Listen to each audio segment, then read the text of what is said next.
What's up, guys? My name is Moo. I'm a college student who loves reading, and I'm here to share.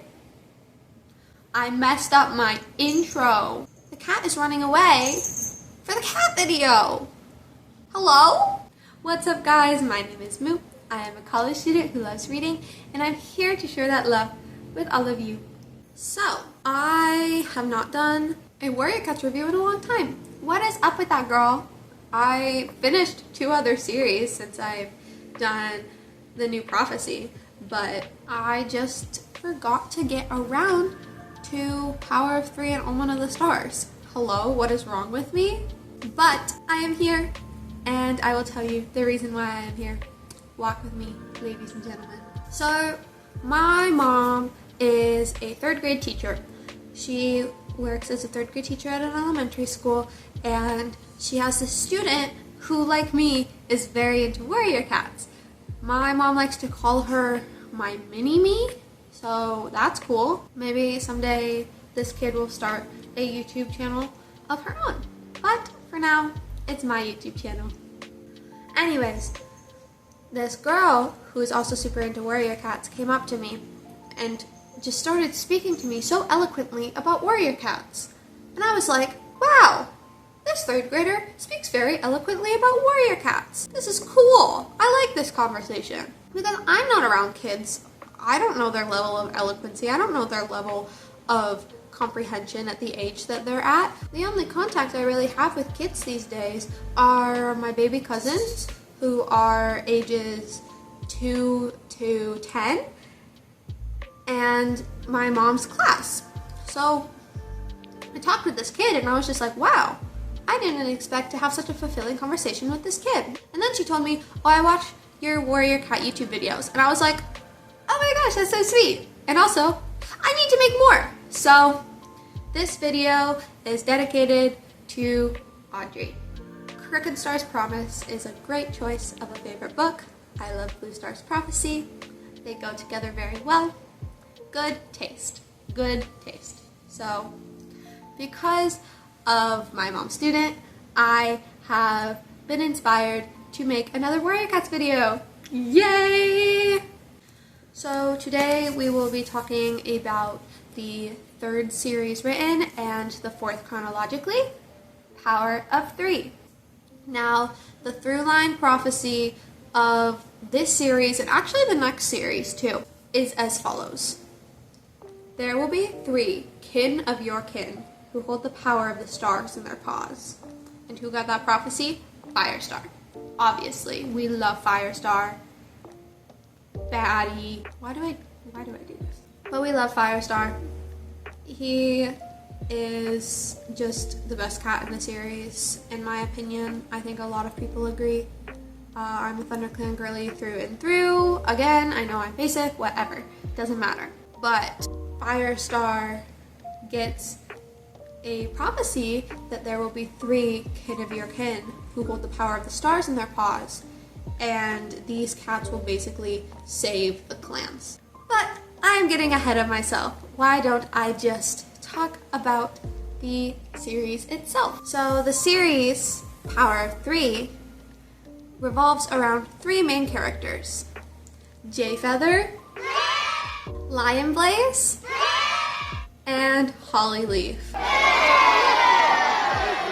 We'll get into why I booed Hollyleaf. I don't know how much of a popular opinion that is, but I'm a bit of a Hollyleaf hater. Sue me. But this series revolves around these 3 cats. These 3 cats are littermates, so they're brother and sister. Lionblaze and Jayfeather are 2 boys, and then Hollyleaf is the girl. So in this series, these 3 cats are inseparable. The 3 of them are best friends. They absolutely love each other. You know, littermates have a bond like no other. However, these 3 cats have an especially tight bond. And part of that bond is that they believe they are the 3. Oh, the old man across the street is whacking the weeds. So the way that they find out about the prophecy at all is because Jayfeather is able to travel into other cats' dreams. And he travels into these other cats' dreams, and he figures out things that are only told to them in their dreams, and it's like kind of invasive, but it's for the good of the clan, I guess. And he like tries to learn not to do it too much, too invasively, but he's also the type of cat who thinks he knows best. He's very stubborn, he's very sarcastic, he's quite grumpy. He's also blind. That is a big plot point. He is very blind, but he can see in his dreams, and he sees these visions. He can sense the feelings of other cats all around him. So while he is blind, while his sight is completely gone, he can still sense the world around him in a way that no other cat can. So he accidentally meanders into Firestar's dream, and in that dream, he and StarClan are talking about the prophecy. And Jayfeather is like, OMG. We are the three that hold the stars in our paws, because obviously he has that power, and Lionblaze too. He quickly finds out he doesn't get injured.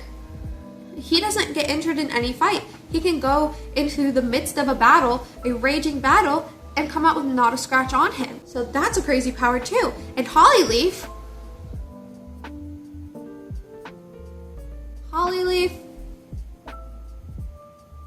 likes the warrior code. Yeah, that's what she believes her power is. So the two brothers, it's quite obvious that they have the powers. It's not so obvious with Hollyleaf. And spoiler alert, because there's no way that I'm not going to be talking about spoilers in this. Spoiler alert, she doesn't have the power. She's not one of them. And that sends her into a crazy thing. It sends her spiraling because secrets are revealed, and she ends up spiraling, and part of that is because she's not one of the three. So another huge plot point in this is that Hollyleaf, Lionblaze, and Jayfeather are the children of Leafpool and Crowfeather.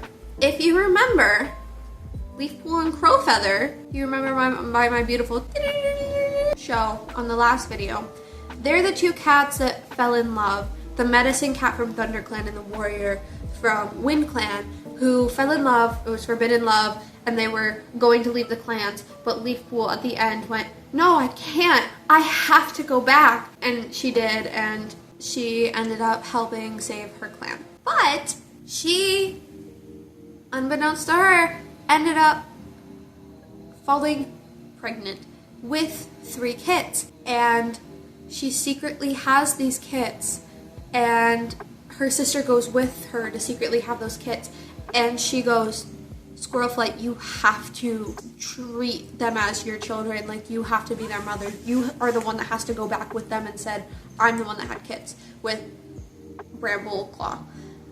And that's basically what they do.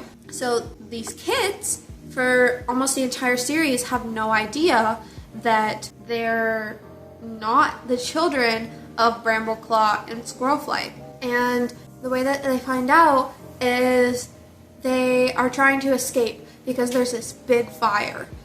And they're trying to escape out of the camp, but the way is blocked, the main entrance is blocked, so they have to go out an alternative way. And they're slipping and falling, and they almost don't make it up, but Ashfur comes and helps. And Squirrelflight comes and is just like, hey, like, help my kids up.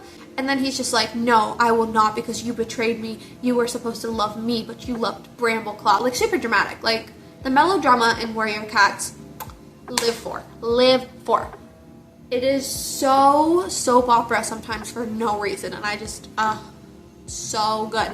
But Ashfur is just like, well, I'm gonna let these kids die so that I can destroy your life like you destroyed mine. And it's just like, man, baby, get over yourself. You could have found another mate. Like, I get it. Breakups are hard. I actually don't get it. I've never been broken up with or broken up. But, like, I get it. The concept of breakups seems really hard. But that doesn't mean you can kill 3 cats. But anyways, he's just like, I'm going to destroy everything you love because you did the same to me. And then she says, okay, do it. They're not my kids. What? So that's how the 3 find out. And they're like literally hanging off of a cliff like, you're not my mom? Like, I'm telling you, it's really dramatic. Mwah. So after finding that out, they are distraught because they're like, wait a minute. If Squirrelflight is not our mother, that means we're not related to Firestar because Firestar is Squirrelflight's father. Killing me. So we are actually not the 3. What's going on? And then through finding out other stuff, they find out that Leafpool is their mother and they feel betrayed by that because it's just like, 1, you didn't tell us, and 2, especially Hollyleaf, who's like, we have to listen to the clan. We have to listen to the warrior code. And it's just like, oh my gosh, get over yourself. She's like, you broke the code. Oh no. I know that sounds so funny, but that's how she sounds. And I will read to you a Reddit post that I posted because I was so, I was not happy. But she, more than anyone, was just like, this cannot get out. We cannot be known as half clans because that is disgusting. Like, that we are not supposed to exist, like that kind of thing. And it's just like, oh my gosh, like Warriors deals with some pretty heavy stuff sometimes. Like, why am I even alive? I'm a half clan cat. Like, I shouldn't be alive. Like, I'm so mad. Like, that whole kind of thing. And it just like, she kind of goes crazy near the end.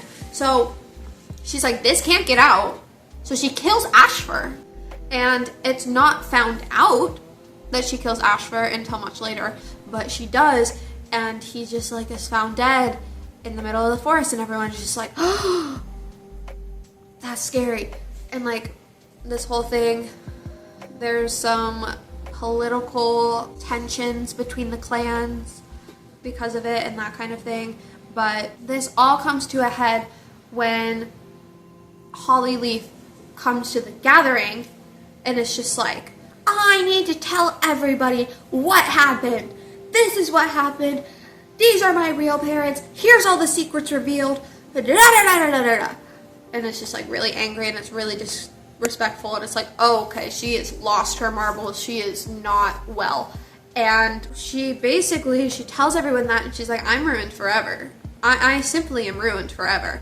So she runs down into the tunnels because there are tunnels. There's a whole through line through this series about tunnels as well. So there were ancient cats living, I don't even know how long ago because I don't know what is considered ancient to the clan cats, but probably maybe like 100 or so years ago, maybe like 200 at the most. But they're like, okay, well, ancient clans once lived at the lake and they had tunnels that they used. They had tunnel systems, and these tunnel systems are discovered, and there's a whole arc with like Lionblaze meeting with a cat from another clan through them, and them having to save kits in the tunnels because the kits found the tunnels and explored them, and sometimes the clans would fight in the tunnels.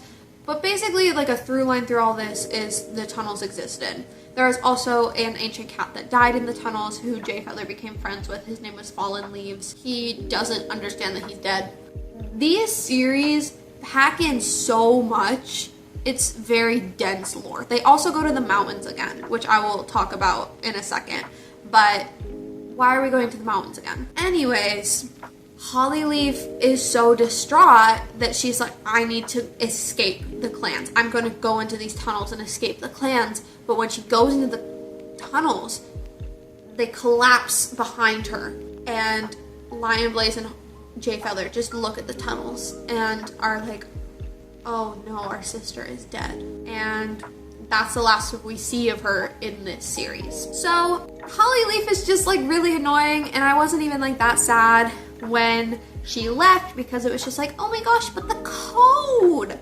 So I'm going to read the post that I wrote while I was reading the books, and we will just use that to discuss Hollyleaf as a character because I love Lionblaze and Jay Feather in their own ways. I think Jay Feather is my favorite, but Lion Blaze is a really close second. They're just both fantastic. However, I am not a Hollyleaf fan. Let us discuss why. Alright, so the title is Hollyleaf is so annoying. I will just read it mostly verbatim. I might skip over some parts that aren't applicable to this series because I talked a little bit about Omen of the Stars, but mostly I will read it verbatim. Alright, so I'm rereading the Warriors books in chronological order, and 5 books into Power of 3, I can't be quiet anymore. I need to talk about this. Hollyleaf is such an annoying character. I think she would have been a good character if she didn't seem so whiny. I didn't have a problem with her as a kid. In fact, I sobbed when she died, which is true. But now, I can't stand her simply because she's annoying. If she was written better, I think I would have loved her as a character and looked forward to the development. But her entire personality up into the 6th book of Power of 3 is, but the code! Like, she can't utter a single sentence without saying, but the code. Like, we get it, you think highly of the warrior code, shut up. I understand that the way she thinks comes down to the intention of a lot of times, and she breaks the warrior code so many times because in the long run she believes it's better for the clans, but I don't care. It's hypocritical and equivalent to holier-than-thou Christians who look down at you for not following the rules they believe is perfect Christianity at all times. I don't remember writing that.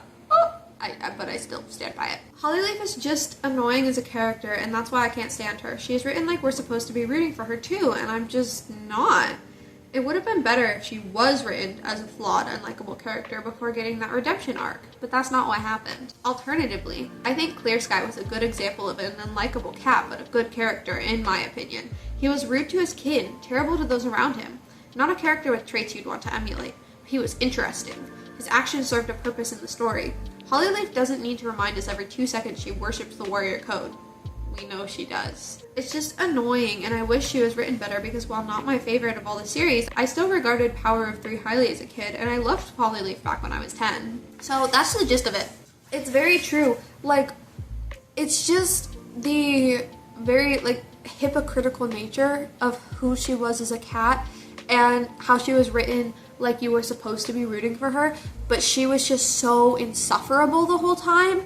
It's like she couldn't utter a sentence without her going, but the code says, and then when it was from her POV in the chapters, her thoughts would be like, but the code, guys, the warrior code, guys.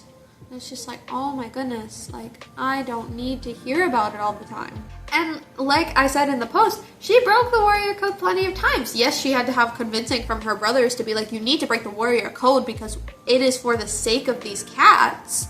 But she still broke the code, and it was just like, okay, that's so hypocritical. You have no room for forgiveness when it comes to other people breaking the warrior code. But when you break the warrior code, well, I was just doing it for the good of other cats. It was really hard to read. But yeah, I went through the main plot points of all of that. It kind of ends on a cliffhanger because Power of 3 and Omen of the Stars are quite integrated. Omen of the Stars is very much a continuation of the story. The prophecy, there will be 3 kin of your kin who will hold the power of the stars in your paws. That prophecy is not fulfilled until the 6th book of Omen of the Stars. So the ending of Power of 3 is a little bit unsatisfying. It ties up some loose ends, but most of them not really.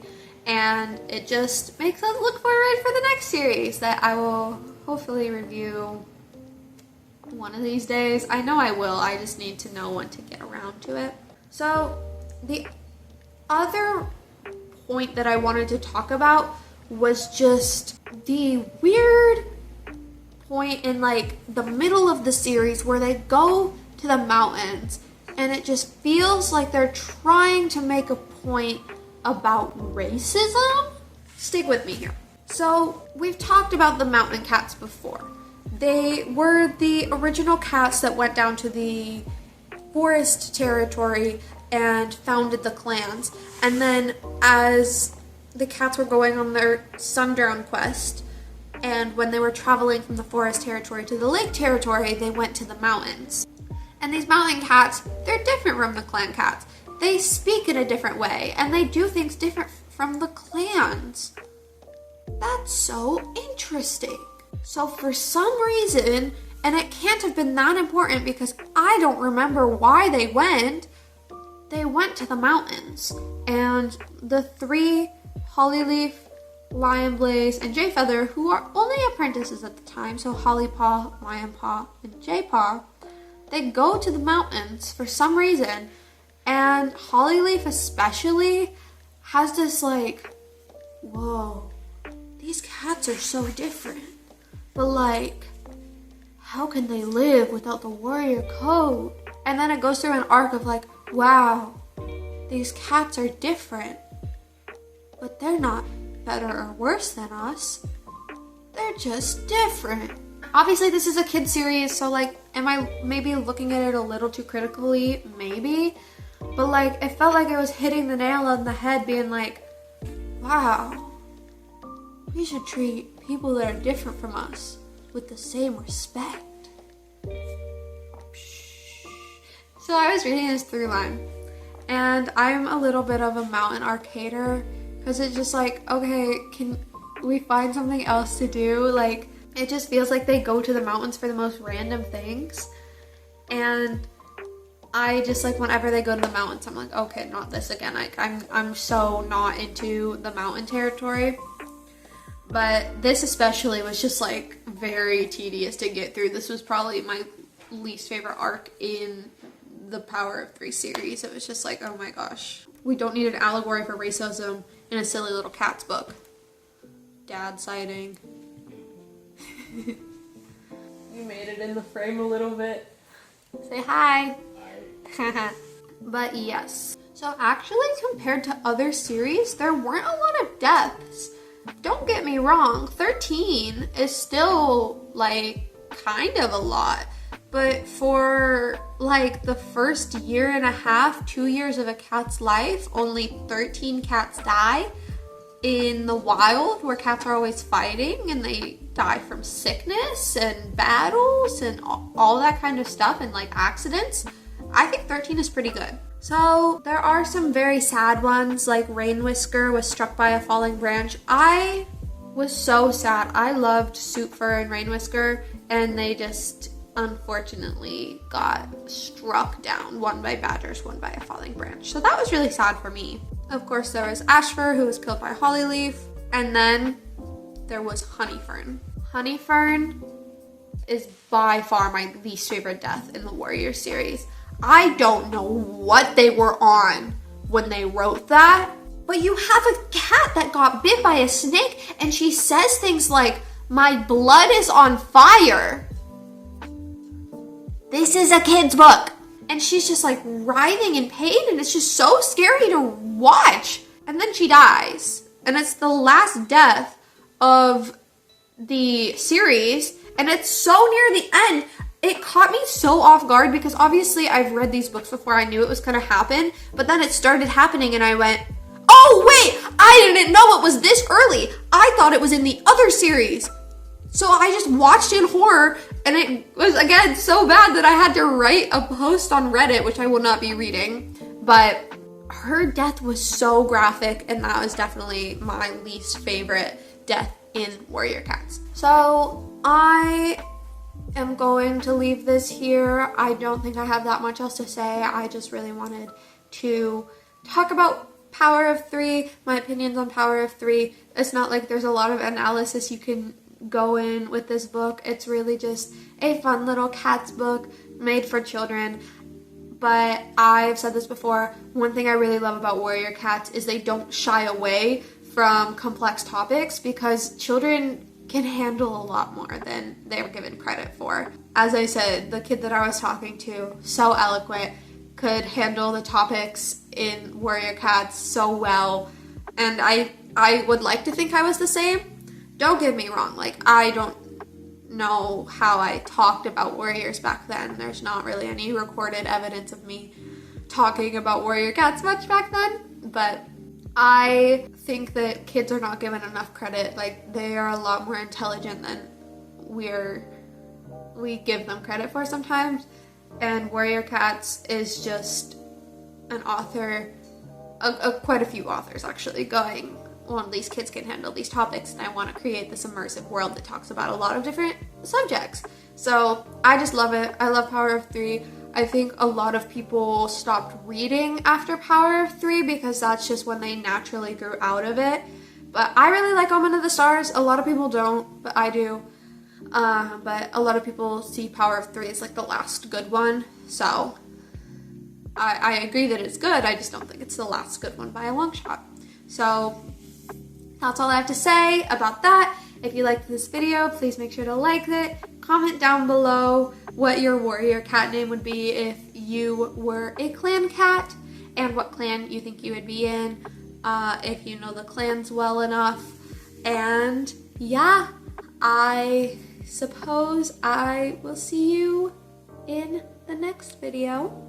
Without further ado, this has been Moo. I hope you have a wonderful day, and I will see you in the next video. Bye bye!